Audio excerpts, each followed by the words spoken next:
শরৎকালের এক সন্ধ্যা। আকাশে হালকা মেঘ, বাতাসে ঢাকের আওয়াজ।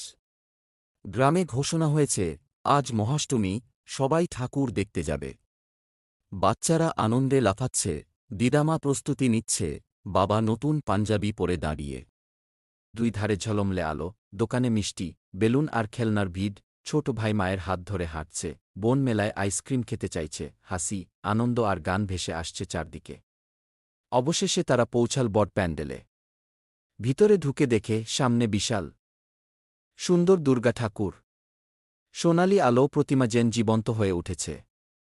সবাই হাত জোট করে বলল, মা, সবাইকে আশীর্বাদ করো। ঢাক বাজতে লাগল, যুবকেরা ধুনুচি নাচ শুরু করল। দাদু বললেন, এই মিলন, এই আনন্দী দুর্গাপুজোর আসল রূপ। সবাই মিলে প্রতিমার সামনে দাঁড়িয়ে ছবি তুল। শেষে ক্যামেরা ঠাকুরের চোখের দিকে জুম করে, আর শোনা গেল একসাথে সবার কণ্ঠ, জয় মা দুর্গা।